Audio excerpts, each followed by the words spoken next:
욥기 5장 1절부터 7절까지 말씀을 우리 같이 한 목소리로 읽겠습니다. 1절입니다. 너는 부르짖어 보라, 내게 응답할 자가 있겠느냐? 거룩한 자 중에 내가 누구에게로 향하겠느냐? 분노가 미련한 자를 죽이고 시기가 어리석은 자를 멸하느니라. 내가 미련한 자가 뿌리 내리는 것을 보고 그의 집을 당장에 저주하였노라. 그의 자식들은 구원에서 멀고 성문에서 억눌리나 구하는 자가 없으며 그가 추수한 것은 줄인 자가 먹되 덫에 걸린 것도 빼앗으며 올무가 그의 재산을 향하여 입을 벌리느니라. 재난은 티끌에서 일어나는 것이 아니며 고생은 흙에서 나는 것이 아니니라. 사람은 고생을 위하여 났으니 불꽃이 위로 날아가는 것 같으니라. 아멘.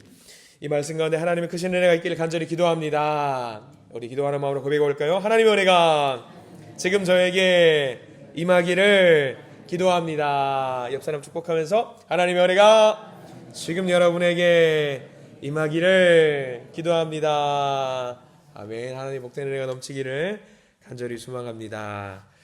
그래요. 우리가 욥기 계속 말씀 보고 있습니다. 욥기 5장 굉장히 힘든 상황이 계속되고 있습니다. 재산과 자녀들을 다 잃어버리고 이제 자기의 생명도 잃어버릴 지경에까지 이르렀고요.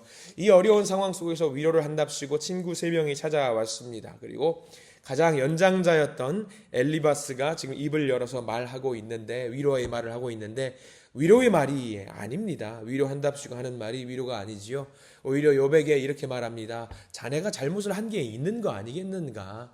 잘못을 한 게 있으니까 이런 벌을 받는 것이 아니겠는가 하면서 욥을 오히려 괴롭히고 있습니다. 우리가 지난 시간에 봤던 그 엘리바스의 말이 핵심적으로 요약하는 한 절 말씀이 있는데 4장 7절 말씀이에요. 4장 7절 말씀이 바로 엘리바스가 했던 그 요약, 딱 한 문장으로 요약하는 말이거든요. 자네가 이런 잘못을 했기 때문에 하나님 이런 벌을 주는 것이 아니겠는가. 4장 7절 말씀을 잠깐 보자면 이런 거지요. 생각하여 보라, 죄 없이 망한 자가 누구인가? 정직한 자의 끊어짐이 어디 있는가? 그러니까 율법의 근거에서 자네가 생각을 해보면 분명히 잘못한 것이 있을 것이다. 그렇기 때문에 자네가 벌을 받는 것이다 라고 생각을 하고 있는 겁니다. 근데 여러분들 아시겠지만 욥은 이미 하나님께서 1장 1절에 의로운 자라고 이미 평가를 해주신 바가 있습니다.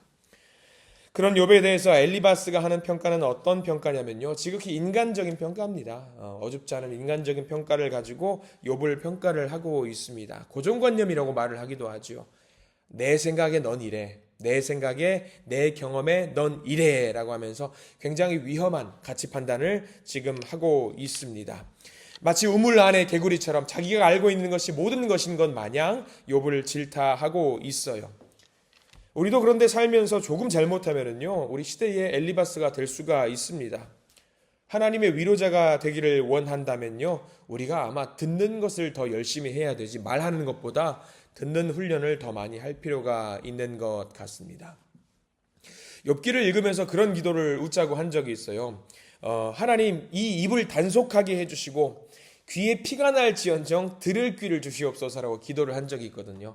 믿는 사람은 좀 그럴 필요가 있는 것 같아요. 우리의 입을 조금 단속하고 오히려 위로가 필요한 사람들의 말을 들을 수 있는 귀를 주시옵소서. 아마 우리에게 필요한 가장 큰 은사가 아닌가 생각을 하게 됩니다. 최선을 다해서 상처받은 자와 아픔 있는 자의 고통을 들어줄 수 있는 우리가 되어야 될 것 같습니다. 엘리바스가 여기서 말하는 것보다 듣는 것을 더 많이 택했다면 상황이 아마 많이 달라져 있을 것 같다 생각을 좀 하게 되거든요. 1절 말씀에 이렇게 나와 있습니다. 5장 1절 말씀 같이 한번 읽어볼까요? 시작. 너는 부르짖어 보라, 내게 응답할 자가 있겠느냐? 거룩한 자 중에 내가 누구에게로 향하겠느냐? 이 말은 그런 말이에요. 너는 이 상황에서 기도하는 것도 필요 없다. 기도하는 것조차도 소용이 없다. 기도해도 응답이 없을 것이다 라고 아주 처절하게 욥을 질책하고 있는 장면입니다. 왜 응답이 없을까? 엘리바스가 생각하기에는 욥은 이미 죄인이거든요. 죄인이기 때문에 하나님께 아무리 기도를 올린다라고 할지라도 그 기도에 응답이 없을 것이다라고 지금 욥을 지금 구석으로 몰아넣고 있습니다. 이 1절 말씀은요, 참으로 마음을 아프게 하는 말입니다. 왜냐하면 여러분들 욥을 보십시오. 욥이 지금 할 수 있는 게 뭐밖에 없어요? 기도밖에 없어요. 기도밖에. 기도 말고는 할 수 있는 게 없어요. 최후의 보루입니다. 내가 할 수 있는 가장 마지막 남은 지푸라기 같은 거예요. 이 세상 어디에도 나를 도울 수 있는 것이 없습니다. 그만큼 너무 힘들어요. 어렸을 때 두 아이들을 키우면서 저는 굉장히 엄한 아빠예요. 여러분들도 아마 엄하게 자녀들을 키우셨겠지만 자녀를 혼낼 때가 많이 있었습니다. 그러면서 혼내더라도 아내와 약속한 게 하나 있었습니다. 뭐냐면 빠져나갈 수 있는 최후의 보루를 만들어두자. 그러니까 아주 사각 링에 가둬놓고 빠져나갈 구석 없이 아이들을 혼내면은요, 아이들이 그게 트라우마로 남더라고요. 그러니까 아무리 혼내더라도 아이들이 도망갈 수 있는 여지는 꼭 만들어 두자 해가지고 그 도망갈 수 있는 여지가 하면 내가 만약에 혼내면은 누가 그 최후의 보루가 되어주는 거죠? 엄마가. 그리고 만약에 엄마가 혼내면은 아이들이 견디다 귀가 아주 피가 날 지경이야. 그러면 누구한테 오죠? 저한테 와요. 그래서 아이들에게 혼낼 때 우리들이 약속한 게 있어요. 최후의 보루, 마지막 남을 수 있는 지푸라기가 되어주자라는 생각을 한 적이 있어요. 그러면 아이들은 아무리 극단적이고 힘든 상황이, 물론 극단적인 상황 그 지경까지 혼내진 않습니다만, 그렇게 혼내더라도 아이들은 마지막에 와서 엄마한테 와서 안기거나 아빠한테 와서 안기는 경우가 있어요. 그렇게 최후에 남은 지푸라기라도 있으면은요, 아이들은 그래도 웃고 마지막에는 웃을 수가 있거든요. 근데 욥은 지금 마지막 남은 지푸라기가 뭐였어요? 기도였어요. 하나님 말고는 없었어요. 하나님 내 손을 잡아주시옵소서. 그게 마지막 남은 거였거든요. 근데 지금 엘리바스가 뭐라고 이야기를 하고 있냐면, 야, 너는 기도해도 소용이 없어. 기도해도 너는 필요가 없어. 왜? 너의 기도는 듣지 않으시거든. 너는 죄인이기 때문에 듣지 않으시거든. 근데 그렇습니까? 우리 하나님 그런 분 아니시잖아요. 1절 말씀은요, 위로하는 것도 아니고 혼내는 것도 아니고 저주입니다. 저주. 그래서 2절과 3절과 4절과 5절 그리고 6절까지 나가서 계속해서 욥을 구석으로 몰아넣고 있습니다. 6절 말씀 살짝 볼까요? 우리 6절 말씀 엘리바스가 뭐라고 하는지 한번 보겠습니다. 6절 함께 읽습니다. 재난은 티끌에서 일어나는 것이 아니며 흙에서 나는 것이 아니니라. 그러니까 재난과 고통과 고난은 아무 이유 없이 발생되는 것이 아니다. 원인이 있기 때문에 발생되는 것이다. 자네가 당하는 재난과 자네가 당하는 고통은 원인이 있다. 그 원인이 누구다? 욥이다. 스스로다. 너 스스로 원인을 자초했기 때문에 이런 것들이 발생되는 것 아니냐. 근데 마치 이 이야기를 들으면은요, 엘리바스의 이야기를 들으면 굉장히 설득력 있는 것처럼 들려요. 왜냐하면 이 설득력 있는 이유가 뭐냐면 우리가 7절까지 말씀을 읽었잖아요. 근데 마치 엘리바스가 굉장히 신실한 사람처럼 들리는 말이 8절 말씀에 나와요.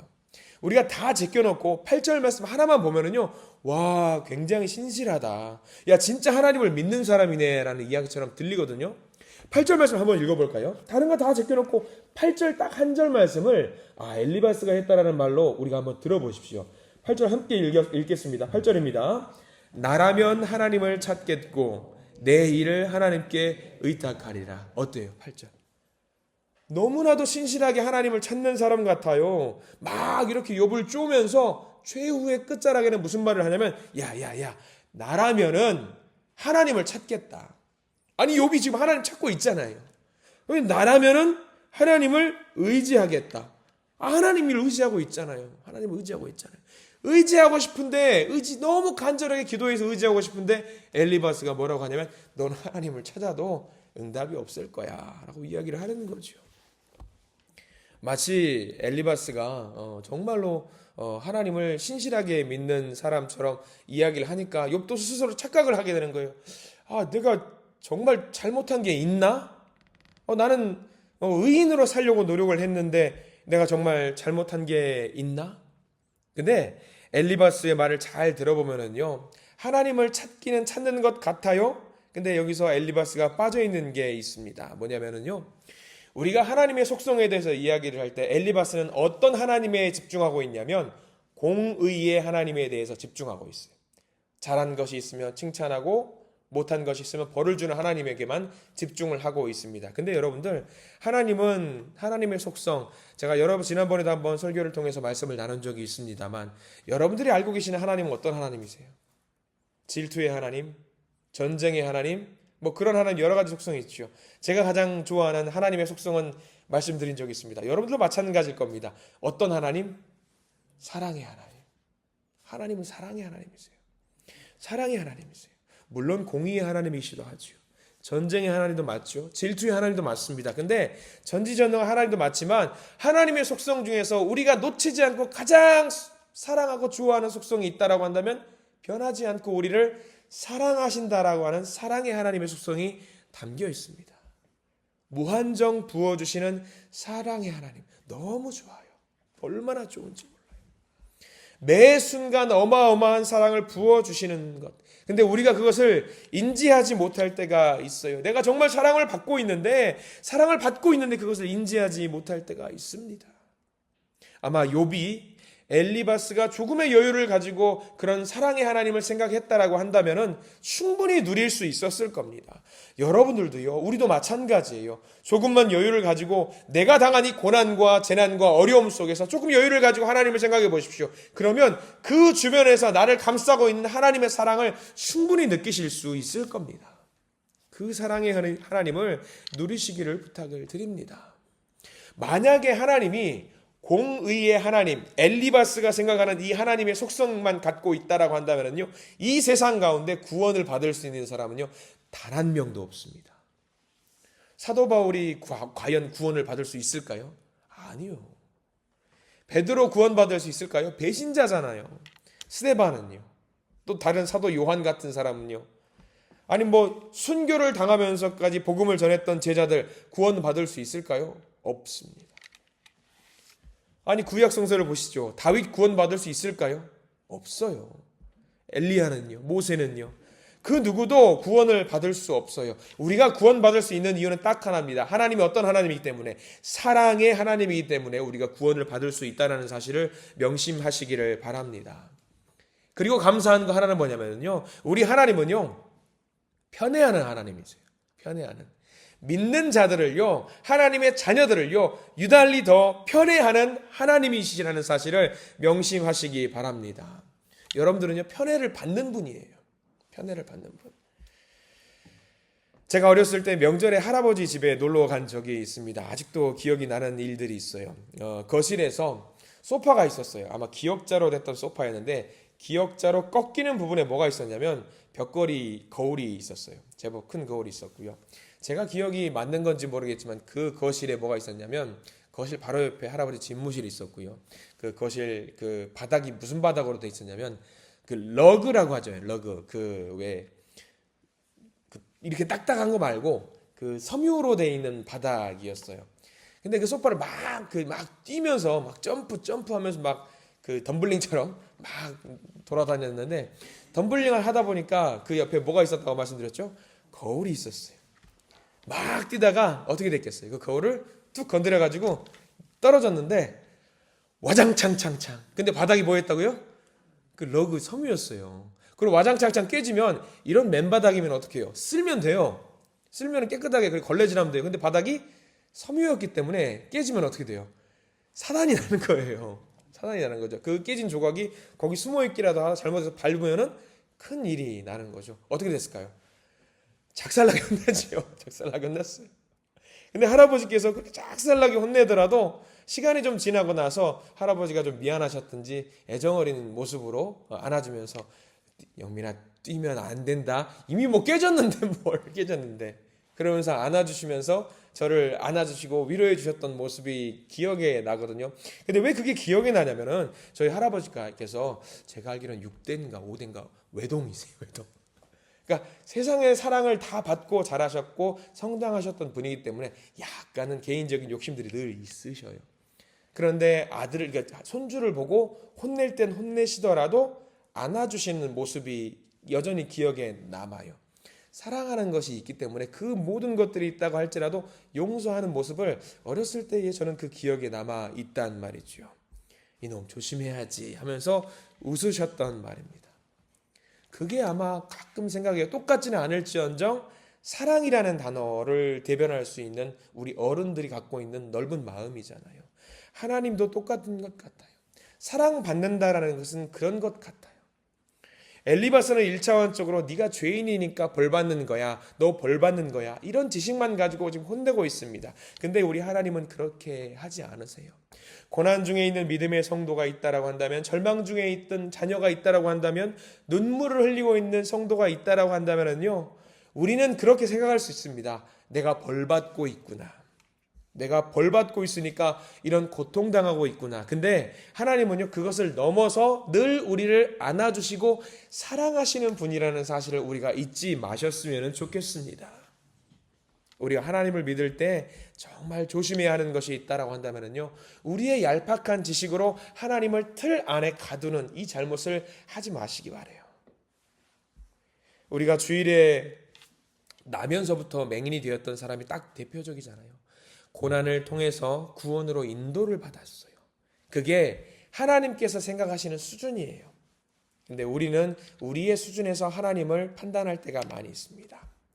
욥기 5장을 통해서 우리가 잘 기억해야 될 것, 공의의 하나님만이 있는 것이 아니다. 사랑의 하나님이시고 우리를 돌보시는 하나님이시다. 그래서 어렵겠지만 기도하면서 하나님의 시각으로 우리 스스로를 보고 우리가 하나님 앞에 나아갈 수 있는 우리 믿음의 성도들이 되어야 됩니다. 우리가 고난 가운데 있을 때에 먼저 생각하십시오. 내가 잘못한 것이 있기 때문에 이 재난 가운데 있고 고난 가운데 있다라는 생각이 아니라 내가 과연 무엇을 해야 될 것인가? 하나님 앞에서 내가 무슨 일을 해야지 하나님이 좋아하실 것인가? 그것을 먼저 생각하시기 바랍니다. 그 고백을 하면서 하나님의 사역에 동참받는, 그리고 넘치는 사랑 가운데 오늘 하루를 살아가실 수 있는 믿음의 성도님들이 되시기를 간절히 축원합니다. 기도하겠습니다. 주님 감사합니다. 욥의 답답한 상황 속에서 돕겠다고 했던 엘리바스의 말은 하나도 도움이 되지 않고 오히려 아픔을 주고 있습니다.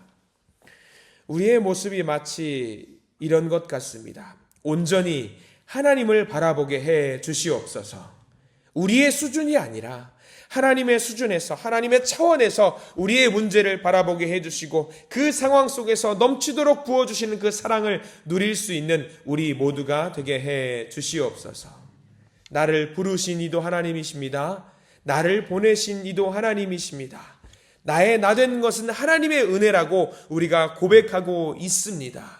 그렇기 때문에 하나님의 뜻에 집중하게 해 주시고 하나님이 주시는 힘으로 우리가 처한 어려움을 이겨낼 수 있는 모든 성도들이 되게 해 주시옵소서. 예수 그리스도의 이름으로 간절히 기도드립니다. 아멘.